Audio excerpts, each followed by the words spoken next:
My name is Megan Hale. I am a deaconess and one of the executives for the Office of Deaconess and Home Missioner. My co-executive is Scott James Vickery, who is a home missioner, and sadly he has laryngitis, so he will not be able to join tonight as was planned.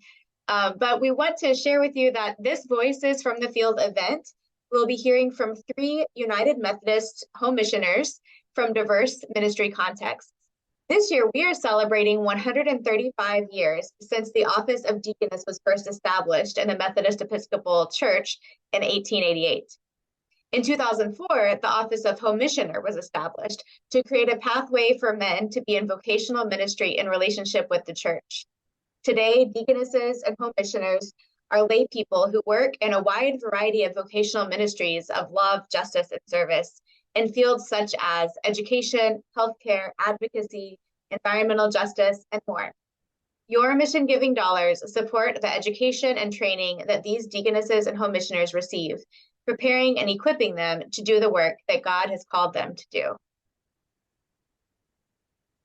Voices from the Field is a series of virtual events that highlight United Women in Faith's international and national initiatives supported by mission giving, programs that significantly improve the lives of women, children, and youth around the world. The events feature international and national leaders sharing their work, daily challenges, hopes, and dreams in an interactive format. Tonight we will be hearing from three guests, and the first of our guests is Home Missioner Jonan Ballesteros. Jonan, Tagalog and Kapangan, resides on the ancestral lands of the Wichita, Kickapoo, Umanos, Tawakoni people, also known as Richardson, Texas. Jonan is the Equity, Diversity, and Inclusion Program Specialist for Richardson Independent School District and actively seeks ways to cultivate community connections in the Philippines. In 2020, he became part of the Order of Deaconess and Home Missioner, later consecrated in 2022 at the United Women in Faith Assembly in Orlando. Jonan is married to Marie and has three children, Tomas, Elijah, and Andres. Jonan, I will pass it on to you after a quick video. I am a home missioner.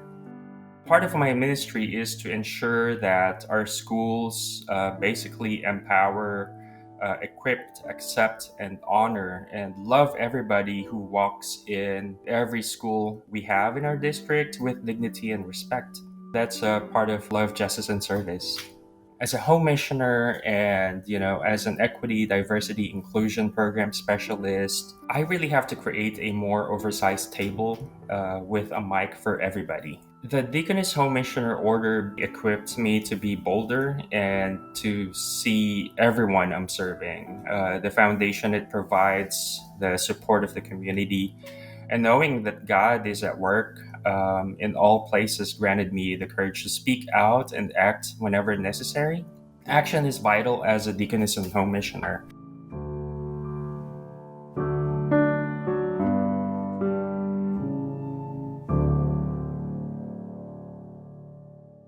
Thank you, Deacon Megan, for that introduction. Good evening, everyone. Thank you for having me here with some fantastic home missioners tonight. The video you just watched highlights what I do in the Equity, Diversity, and Inclusion Department. But there is more than, to that, since I work in a school district with 37,633 students and approximately 5,700 employees, 55 schools, 31 Title I schools, and 16 bilingual campuses. 11,000 bilingual students who speak at least 76 different languages and dialects. The top languages spoken in RISD after English is Spanish, Arabic, Amharic, Vietnamese, Pashto, and Urdu. Our student ethnicities are 38.8% Hispanic, 28.9% white, 22.1% Black, 6.9% Asian, and 3.4% who identify as other. Our English language learners are 28%, special education 12.2%, economically disadvantaged 57%, and gifted and talented 9.9%. We are number 5 in the 1,033 most diverse school districts in Texas, and number 50 in 11,844 most diverse school districts in America. So who is RISD? I just wanted to give you a little bit of context. RISD is committed to academic excellence. The district embraces a diverse student and staff population by providing a culturally responsive environment that fosters success, safety, and respect. RISD's diversity is a community strength, and as educators, we have an obligation to curate an inclusive academic and social culture rooted in equitable practices and opportunities.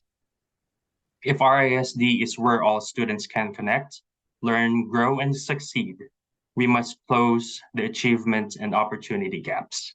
So every student that enters and graduates from RISD exemplifies the outcomes of the graduate profile, where students will develop competencies in the areas of financial literacy, critical thinking, problem solving skills, real-world connections, effective communication, and emotional intelligence.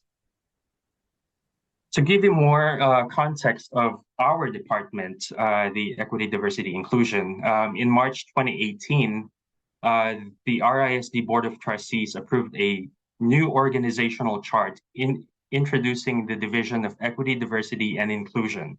To support and further the work of this division, the district created the RISD Equity Council, made up of diverse representatives, stakeholders who work to create the RISD Equity, Diversity, and Inclusion policy with the following stated purpose: to establish a framework to eliminate any bias, prejudice, or unlawful discrimination that might affect student achievement, learning experiences, to promote learning and working environments that welcome, respect, and value equity, diversity, and inclusion. On June 10th, 2019, the Board of Trustees unanimously adopted this policy with an attestation of commitment to examine its systems and practices, to identify factors that may create inequities and disparities, and take appropriate steps to implement systems and policies that promote equity, diversity, and inclusion, so all students have access and the opportunity to benefit. Community input through the RISD strategic plan helped introduce the Department of Equity, Diversity, and Inclusion to help support the success of all students.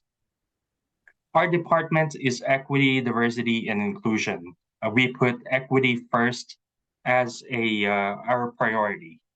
And I will give you some examples that are not extensive due to time. First, our department's district-wide initiative is called Connecting Cultures. We have Connecting Cultures Resource Toolkit. Our Connecting Cultures Resource Toolkit is aligned to the nationally recognized Heritage Months, specifically Hispanic Latinx Heritage Month, Native American Heritage Month, Black History Month, Cultural Competence Month, and Asian American, Native Hawaiian, Pacific Islander Heritage Month. The toolkit allows for teacher choice of material section, and the program's objectives are to ensure all students and their families from different cultural experiences and backgrounds will be embraced, served, and supported. Ensure that our curriculum is culturally inclusive and addresses social and emotional needs for all PK to 12 students, and addresses the real-world connections, effective communication, and emotional intelligence categories of our RISD graduate profile.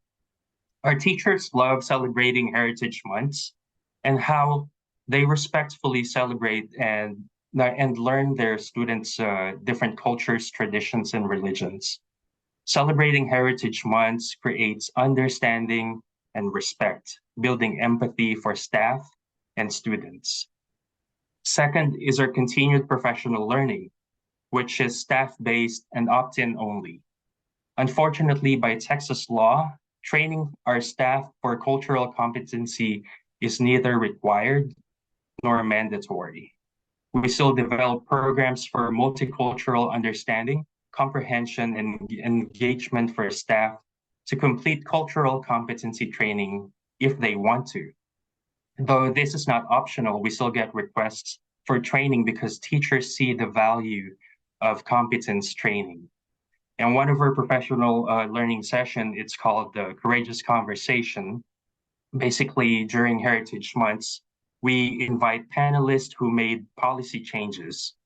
2 years ago, one of our panelists was from Asian Texans for Justice, and she was advocating for Asian American studies in Texas. Though it failed to pass in Texas Congress, they are still trying to get this bill passed. Last year, we invited the Native American speaker who was part of creating Native American ethnic studies for University of Texas in Arlington, which was successfully launched. This year, one of our panelists is a local news anchor who advocated for the Crown Act, which was signed into law, a bill prohibiting race-based discrimination in Texas workplaces, schools, and housing policies.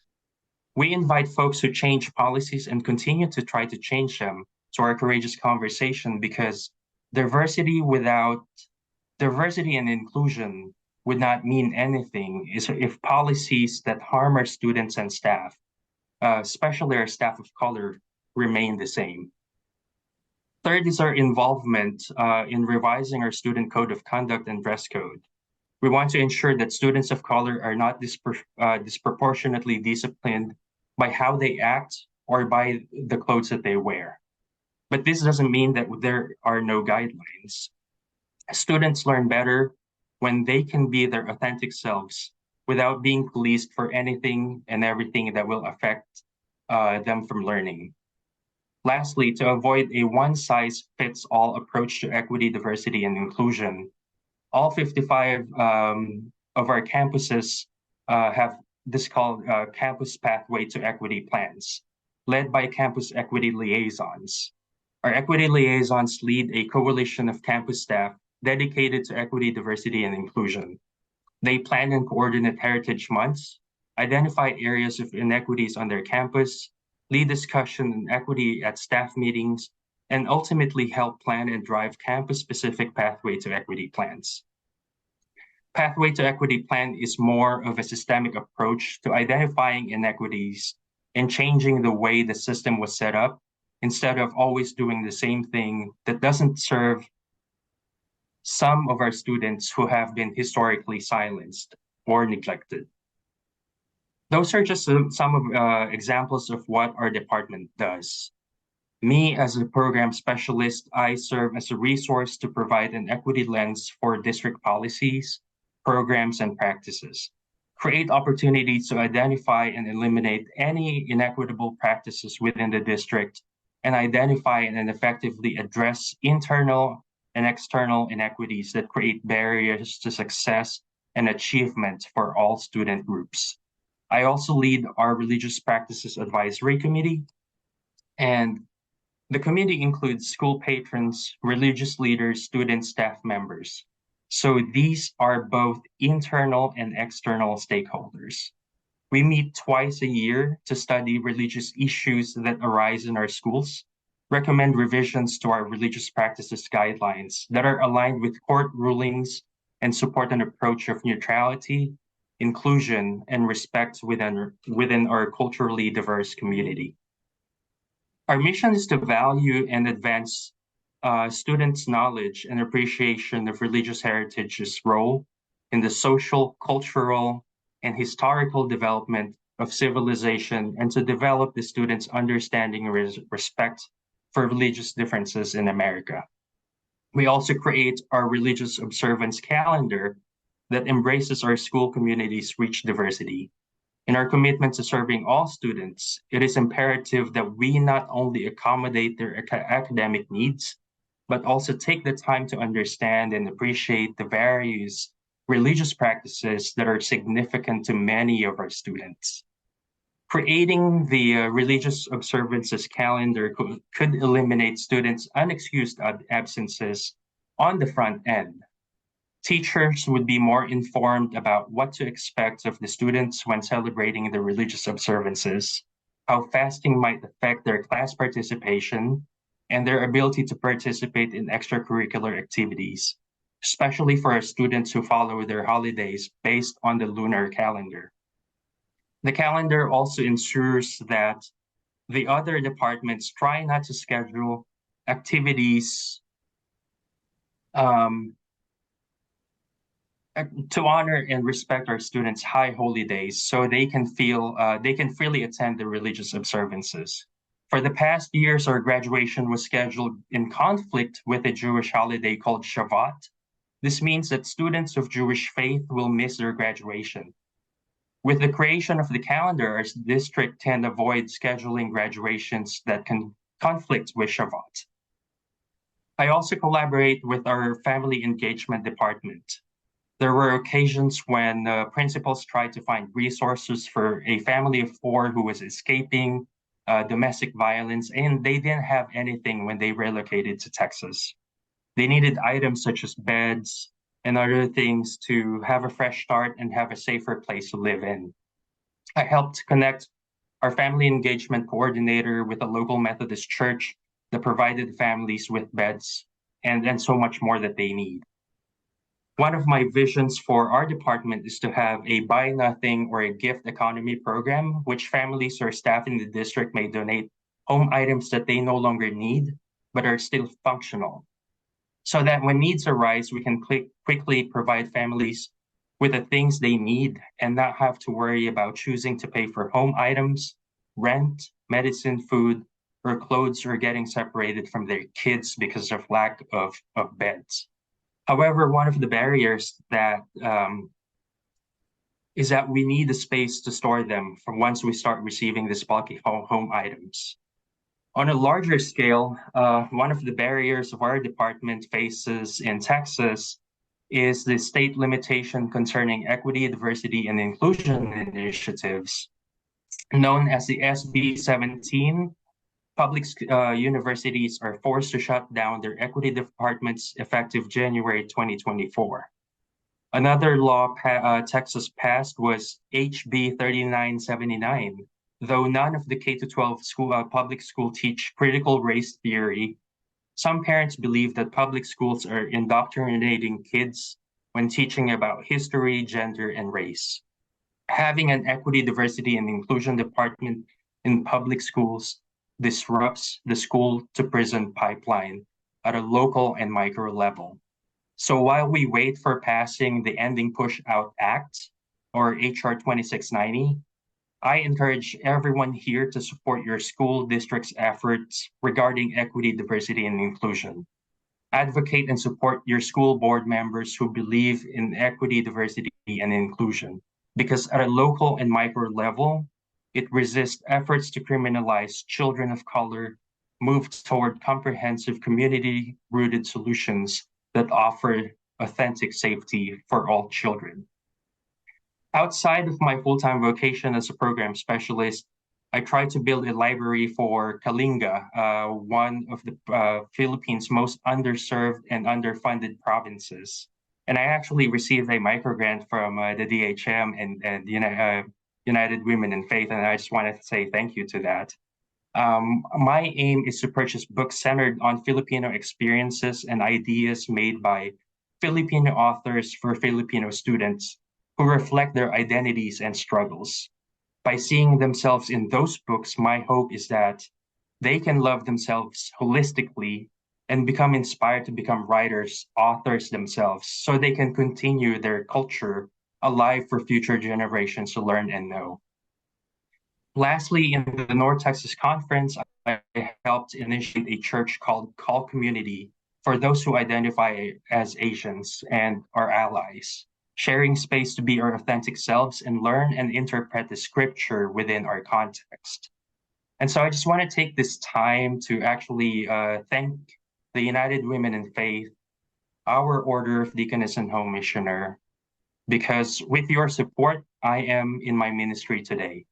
I learned so much from my core studies and pursued my call in the ministries of love, justice, and service, which empowered me to apply it to my current job and how my position, my ministry, aligned with United Women of Faith advocacies to make a difference in the lives of women, children, youth, families, and neighborhoods around the country.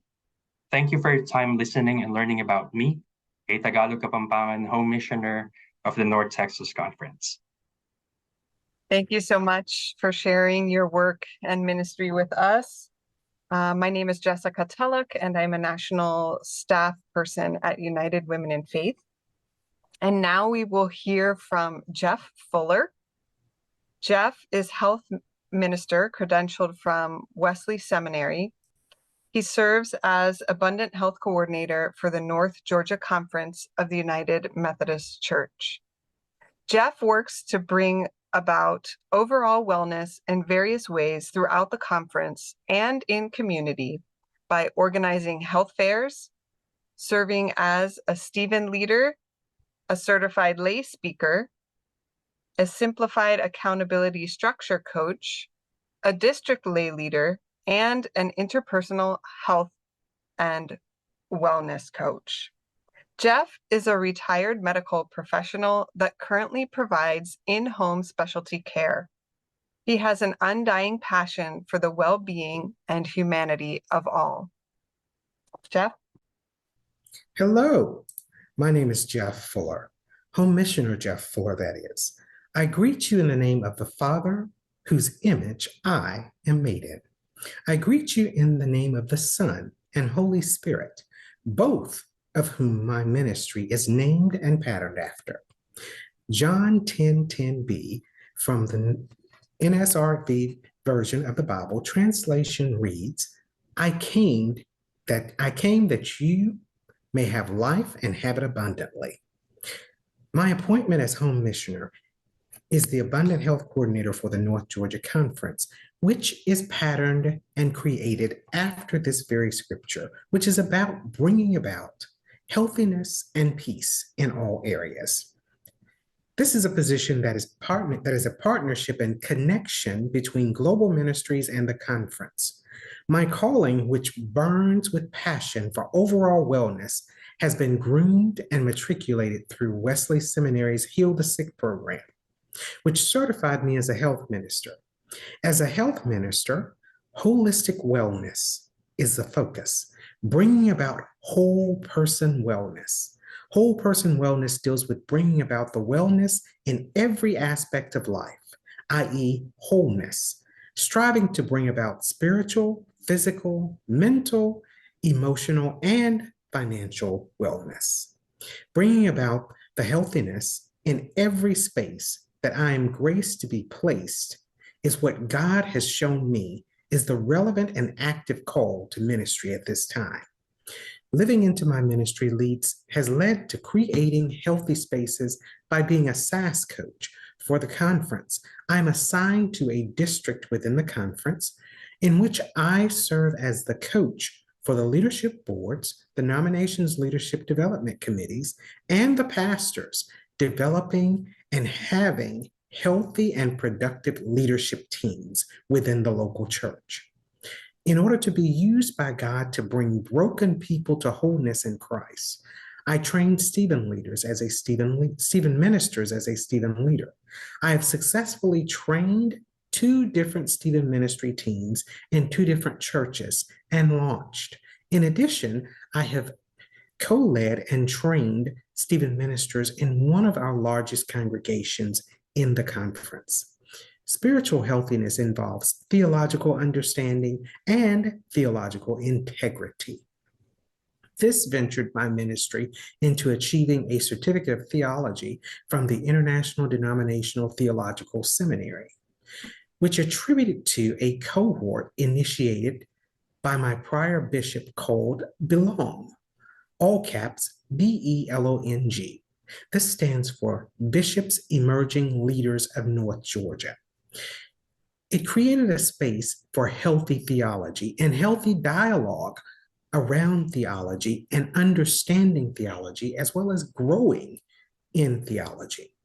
Along my ministry, I've been blessed to partake in something called the Adventurers Leadership Academy, which focuses on entrepreneurial ministry, not doing ministry in traditional ways, but going to the people and being the living and well Jesus. This is living in active evangelism, being the Christ and moving in the Spirit to help all people to have their best life. Again, life more abundantly is what my ministry is patterned after. The first major kickoff of my ministry happened on a site where there were underprivileged and homeless persons.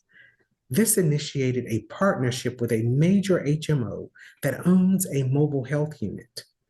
The ministry has established monthly sites to bring this mobile health unit to rendering free physicals and vaccinations. My major community wellness focus at this time is something that is called CRIM, Community Resilience Model. This is something that is coined from Trauma Resource Institute, and it works on helping people to utilize a set of biological-based wellness skills aimed to reset and stabilize the nervous system in times of stress, trauma, and crisis. This is God's call in ministry and bringing about healthiness. I also serve with the conference as a safe sanctuaries trainer, teaching people how to be safe, and that God's space is intended to be a safe space for all people, all of God's children. Because if we're 5 months or 500 years, we are all God's children. Creating spaces in every place for each space to be a healthy environment, for there to be healthy dialogue, healthy communication, bringing about overall wellness. This includes sometimes teaching people what it means to have emotional integrity, mental integrity, physical integrity, and even financial integrity. Wellness streams from all of these things.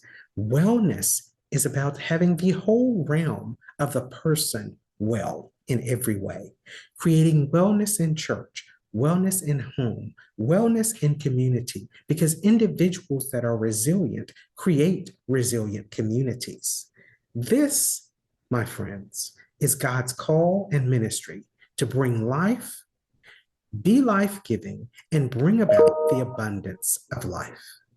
Thank you for embracing me, the being of God, created in the image of God, the person with gifts, graces, talents, and love.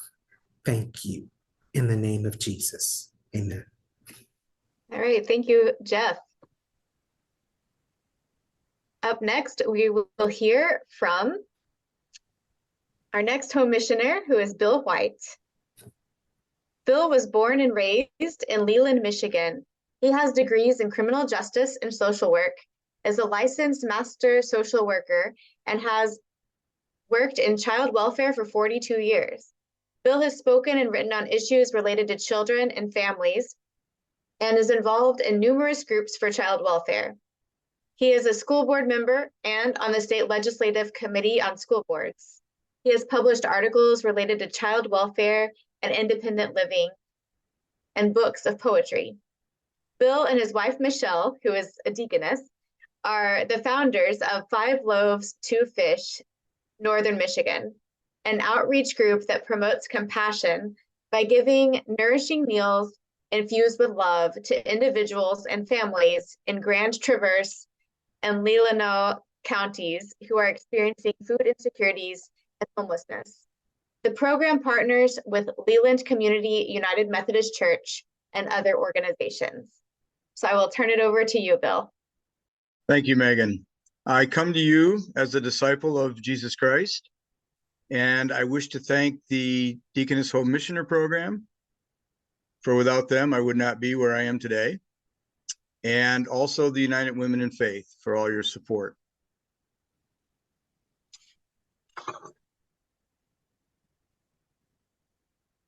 Hopefully I'm unmuted. The 5 Loaves, 2 Fish program began in 2018 as a call from Michelle and I to bring attention to the homelessness and food insecurity in the Grand Traverse and Leelanau County area.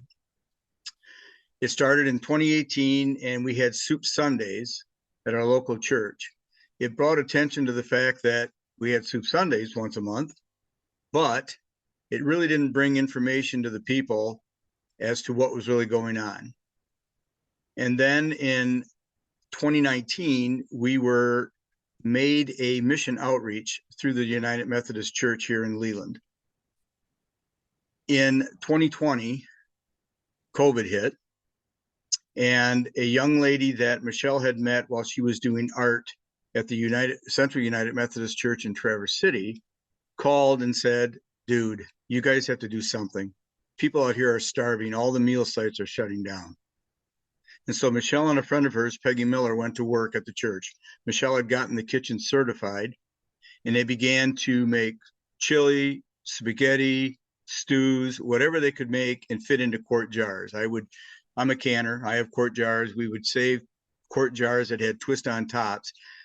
We would put those in boxes, take them to a parking area in the Traverse City area, jump out of the car, put them down, jump back into the car because nobody knew what COVID was going to do. Melissa would get out, put the stuff into her vehicle, and then take it around and give it to people out in the homeless community.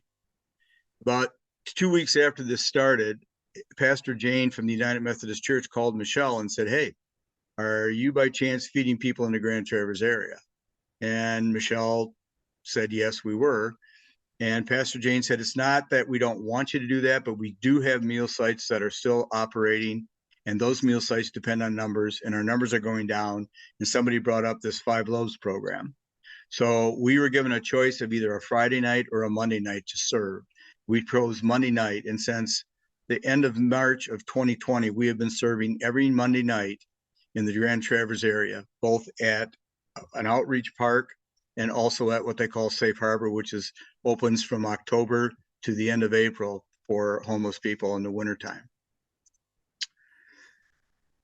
I was retired in September of 2020, and I always tell people I retired for 2 hours. And I was put to work, and I've been doing this ever since. 5 Loaves, 2 Fish is an outreach group that promotes compassion by providing nourishing meals infused with love to those experiencing food insecurity and homelessness. We feed people. In 2022, 5 Loaves and 2 Fish volunteers logged over 5,000 hours, and to date, we have logged over 6,000 hours of volunteer time, and we have served over 15,000 meals. We have 5 different locations in Leelanau and Grand Traverse County. And right now, we just recently picked up a meal site down in Lake Ann, which is in Benzie County.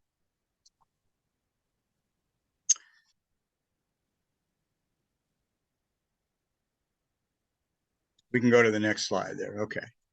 We serve people in Grand Traverse and Leelanau County. And interestingly enough, our area is ranked as the wealthiest and 5th wealthiest counties in the Michigan area. It's amazing because if you look at Leelanau County, we look like the little finger, and there's a lake that runs right down through the middle of the county. What you see along the lake are these huge mansions, but what happens in the interior part is a lot of what we call ALICE individuals, asset limited, income constrained, employed individuals. They earn more than the federal poverty line, but not enough to afford the basics where they live. And in 2021, poverty and ALICE household members in Leelanau County were 60% in poverty, 40% under the ALICE term. And in Grand Traverse County, 9% were in poverty and 27% were in the ALICE category. And in 2022, public school free and reduced lunch programs in Leelanau County reported that the following enrollment numbers existed. Northport, which is at the tip of the Leelanau Peninsula, had 79% free or reduced lunches. Suttons Bay, which is in the middle of this county, had 59.5%. And Leland, which is probably one of the wealthiest school districts, had 44.6% free or reduced lunches in the county.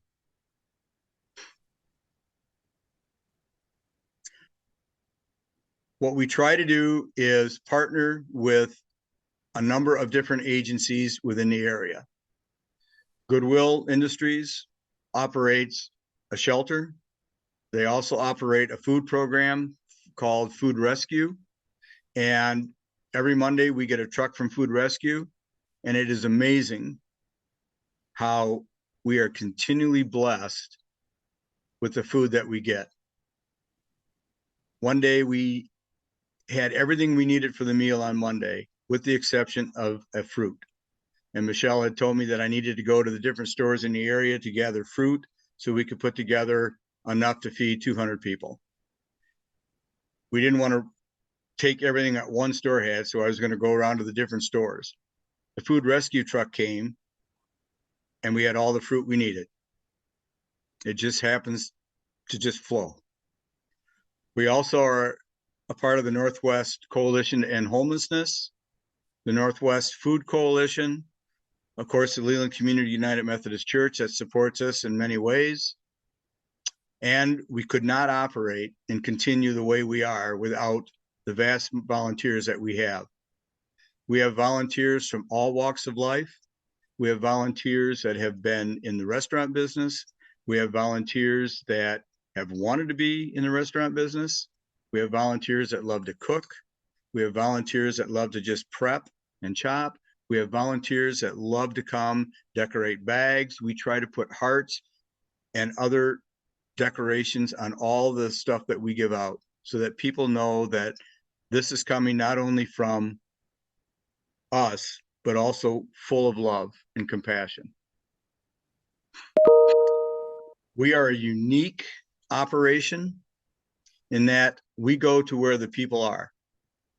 We're the only one in the area that actually goes to where the people are. In the Traverse City area, there's an encampment called the Pines. And at any point in time, there are at least 2 dozen to 5 dozen people out there. They have no other place to go. Those that have the opportunity will go into Safe Harbor during the wintertime. But then once Safe Harbor closes down, they're back out in tents someplace. There's an issue in the community with the people in the Pines, and there have been issues with problems in the Pines. And I'm happy to say that Grand Traverse County, the city, are working with a lot of our organizations to try to come to some resolution to this. They know that they can't just say, you can't be here, because if they can't be there, where are they going to go? On Mondays, we serve at Leelanau Christian Neighbors, which is a food pantry. We serve anywhere from 40 to 60 meals there. We also serve at Empire, their food bank. We also serve at Lake Ann's Church. They come and pick up the meals, and then they distribute them from there. We take the meals into Traverse City on Monday night. I always go to the park and serve there, and then I go over to Safe Harbor and help either clean up, serve, or meet with the guests there. On Tuesdays, the food is distributed by Empire. On Wednesdays, the Community Friendship Center in Sutton's Bay is open, and we take at least 40 meals over there to hand out in the community. On Thursdays, Bethany Lutheran Church in Northport comes in, and we have 60 meals that we take to them. And then, of course, Lake Ann serves on Tuesdays also. We are in the process right now of attempting to use our church as a community meal site at least one day a week. In the wintertime, things happen that people are shut up because of the weather, the snow. They're lonely. And so this is an opportunity, we think, for people to be able to come together for a meal, spend time together, just talking, maybe playing some games, doing whatever they need to do, socializing, and then going on home. One of the biggest draws we have to our program, I believe, is the fact that everybody that comes has a big heart. Everybody understands what our mission is. Everybody understands that everybody deserves to be able to be fed. We are in the process of trying to promote housing for everybody and working to try to get that done. We feel that, if you look at the old Maslow hierarchy of needs, food and shelter and clothing, are the main things that people are looking for. Once they have that, they can move themselves up in society. We were able to, because of the blessings of God, hire Emily to become our administrator. She works 30 hours a week. We also were able to hire a young man, Caleb, part-time to assist Emily in what she does. On the screen, you'll see where our kitchen location is, what our mailing address is, what our Facebook site is, what our Instagram site is. The other thing that is unique about our program is the majority of what we do is homemade. People come in on Monday, and the people that work in the kitchen doing the cooking, their first question is, what do we have? And once they know what we have, they stand around, they talk about ideas. What can we do with this? What can we do with that? How about this spice? How about that spice? Everybody works together. It is just a buzz with community, with conversation, with laughter, with music. And the other unique thing is we always have a community lunch every day that we work at the kitchen, giving people an opportunity to sit together. What we eat is what we serve our guests. If we won't eat it, we will not serve it to our guests. Our goal is to get this program in a position that it will be going on long after Michelle and I are here. Of course, Michelle will be here longer than I am.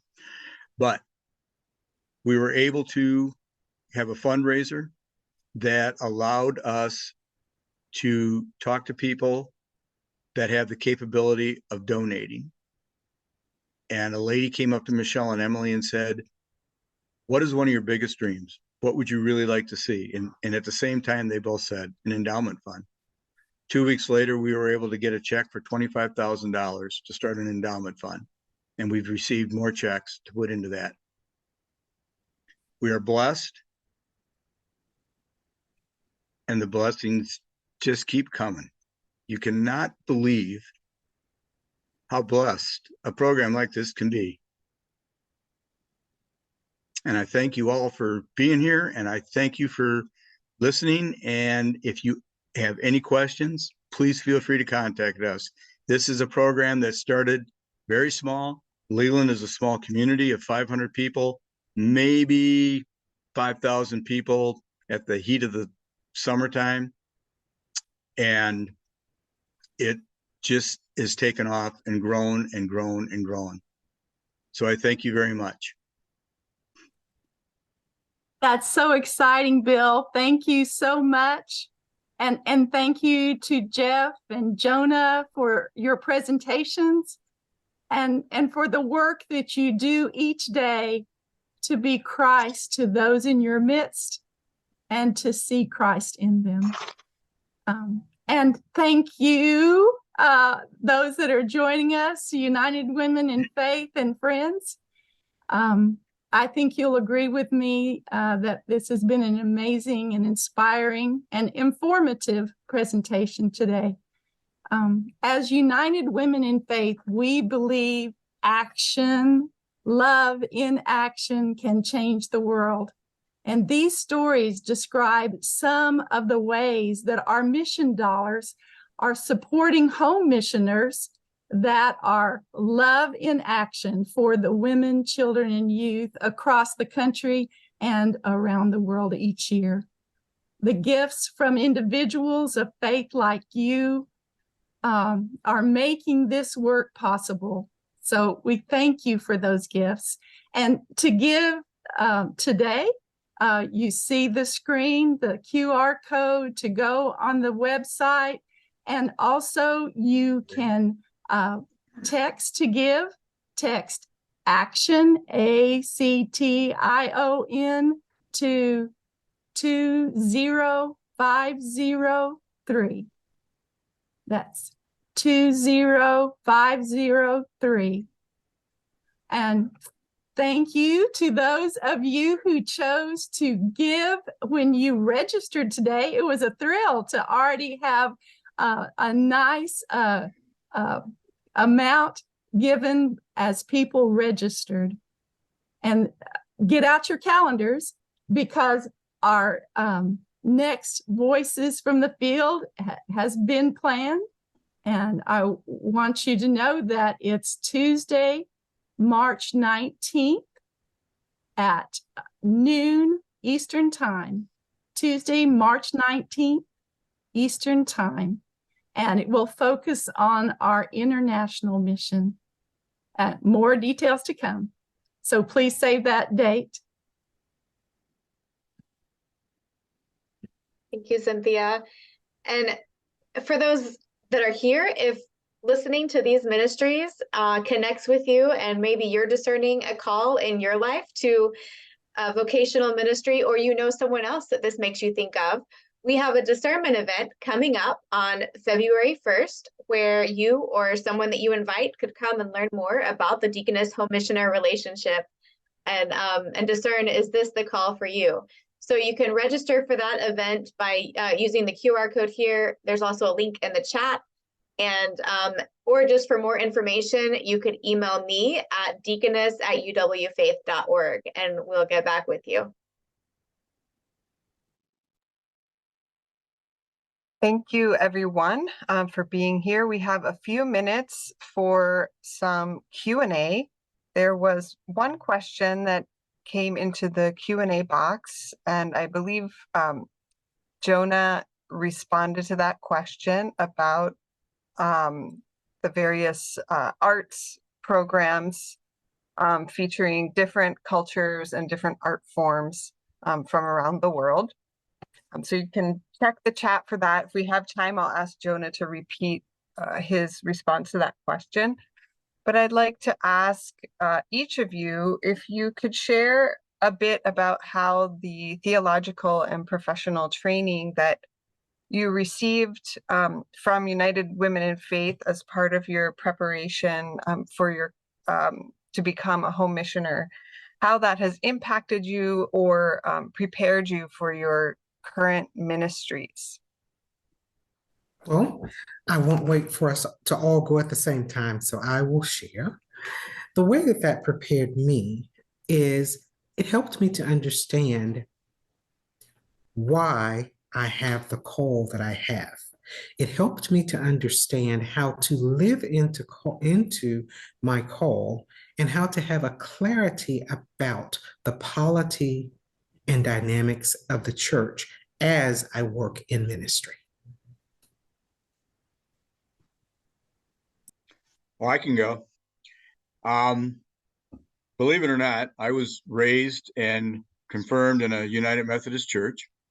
And my 8th grade year, in my 2nd year of confirmation, the pastor had come to my parents' house and started talking to them about me becoming a Lutheran minister. And once I heard that, I was just like Jonah. I went completely the other way. And God has a sense of humor, I will tell you that. And he's very, very patient. And when Michelle went off for discernment, I got online and looked to see what she was going to be doing, thinking if I retired, I'd be doing stuff with her. And the minute I saw social justice, I went, I'm in, and I signed up without her knowing. And it's been great. It's just the social justice aspect, the idea that you love your neighbor and you love God. That's all you have to look at. And if you follow that, everything will be all right. So to me, I actually started as a special education aide in the public school setting. And during the rise of anti-Asian hate, I knew that our school district has an equity, diversity, and inclusion department, yet they were pretty silent about what was happening nationwide. And so I ended up emailing our school superintendent during that time. And I said, well, equity, diversity, inclusion shouldn't be binary. It shouldn't be just black and white issue. What about everyone that you serve in between? And so that kind of catapulted me to my position as an equity, diversity, and inclusion because of the training that I received from our course studies, especially our theology of mission. It made me empowered and really was able to see those injustices and the silence that some organizations have, and with that silence, you continue the perpetuation of violence. And so it truly helped me, and here I am. So I just want to say thank you all. One other quick thing. The Haywood Street Church was a big motivator for both Michelle and I. I mean, you want to see love in action and caring and giving. There is a great opportunity right there.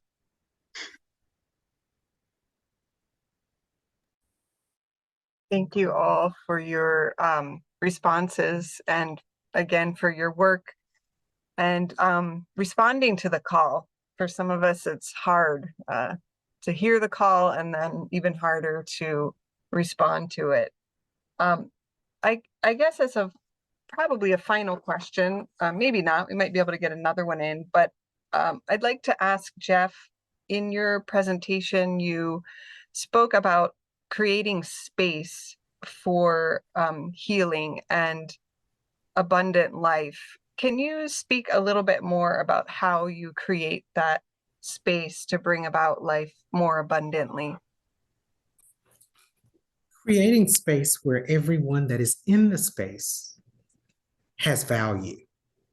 Creating space that centers everyone in a spirit that allows everyone in the space to have value, and leading that example. Often in environments, we don't set the table such that people have an understanding that everyone has value. Sometimes, unfortunately, we allow unhealthy interactions to occur that make people in our space feel unvalued and devalued. But when we set the table in a manner that it creates the ambience that everyone is valued and everyone has value, and we draw strengths from everyone's value, that makes a great difference. One of the things is, as I serve as district lay leader, drawing out the gifts and talents of people, not just clergy, not just laity, but drawing out the gifts and talents of every person, working and striving to create spaces that have healthy clergy and laity relationships, spaces that we are growing together in ministry, that there is no classism.